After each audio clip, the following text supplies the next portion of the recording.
Female participation and engagement in PDHPE has been recognised as a challenge for many high school teachers, and female students have at times been outright blamed for the problem. However, it is becoming increasingly clear that many of the engagement issues actually arise from the curriculum and pedagogical contexts which the girls are required to relate to. The journal article, titled Physical Education and Female Participation, a case study of teachers' perspectives and strategies, from the journal Issues in Educational Research, written by Brooke Murphy, Dr. Riley A. Dianigi and Dr. Chelsea Litchfield, consider an aspect of improving participation and performance in physical activity in relation to female students. This research is taken through the acknowledgement of the gendered nature of PE and the understanding that gender is actually a social construct. Teachers play a role in constructing gender and producing relations of power. Recognising this means teachers should reflect on the consequences of their practice regarding what ideas of gender they are producing or reproducing, as this can directly affect and limit student engagement. Recommended teaching strategies in the article suggested include role modelling, single gender classes, getting female students to help pick the sports, promoting inclusivity, and reducing focus on competition and performance enhancement, etc. The study revealed that in the case of their research, the teachers tended to view most females as naturally passive, more social, easily influenced by their friends, and less interested in PE than males. So essentially, they made sense of their students by only applying narrow notions of femininity and masculinity. One strategy used to address female participation that was discussed in the article was modified scoring in mixed gender activities. Another was the strategy of single-gendered classes. Disciplinary strategies such as a letter home to the parents may be superficially effective, but it still fails to address the underlying reason of why they are not participating. Value was also laid on teachers encouraging extracurricular activities. In general, the teachers' perspectives of boys as naturally physically powerful and dominant in PE, and girls as naturally physically inferior and submissive, resulted in accounts of teaching strategies that reproduce narrow social constructions of gender, such as modified scoring. Therefore, the problem is less the awareness of gender issues among teachers and more the way that teachers are inclined to interpret the dominance of some students and what strategies they use and do not use to deal with it. There are a range of specific strategies for teaching and learning that can be implemented in the Stage 6 PDHPE course to improve female engagement.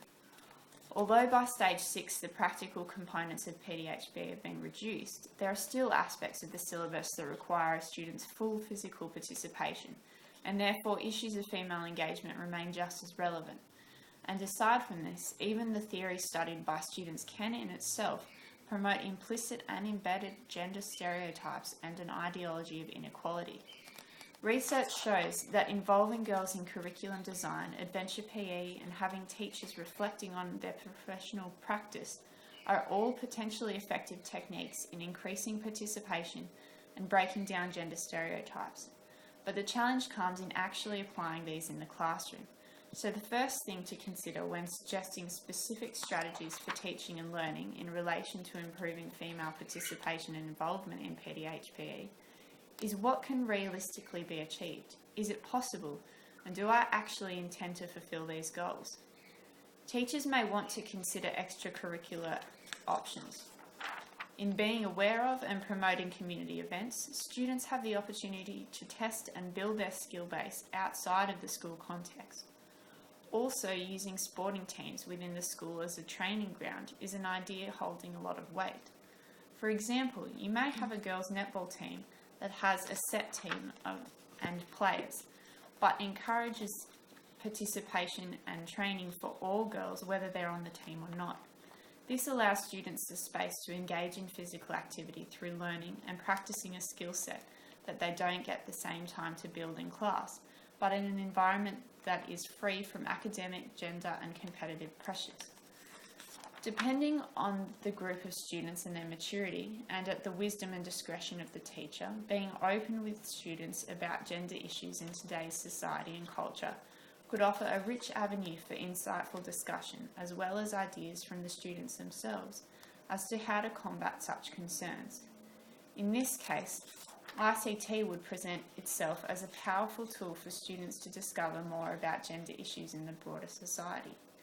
In such a case, incorporating group work, particularly viable in Stage 6, may help to build stronger, more positive relationships between students in the classroom, breaking down gender barriers.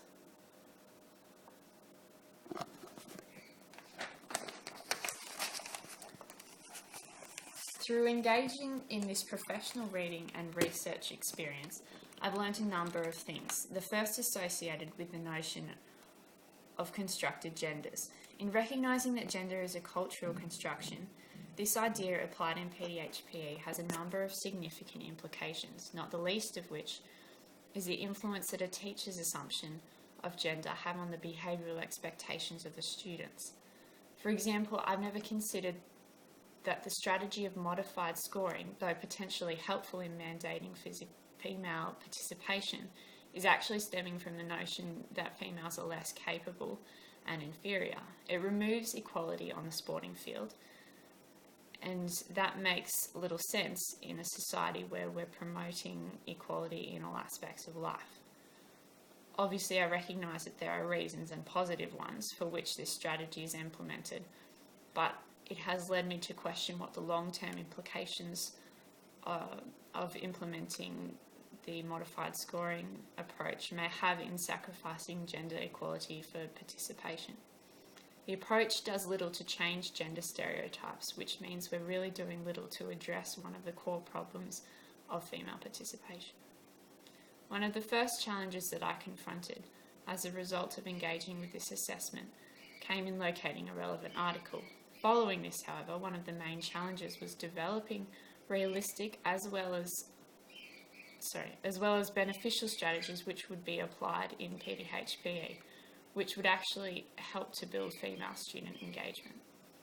Though there are a range of known strategies that would be helpful when implemented, the difficulty comes in evaluating what strategies are realistically applicable in the everyday classroom. What approaches I actually believe that I myself would be able to incorporate, because it is one thing to know what you should do and another thing entirely to actually be able to do it. So in saying this, I think one of the main challenges that I've had to confront in this assessment was having to really reflect on my own intentions and authenticity as a pre-service teacher, and the level of commitment I would be willing to offer my students in ensuring participation from all students, regardless of their natural desire or inclination to engage in physical activity.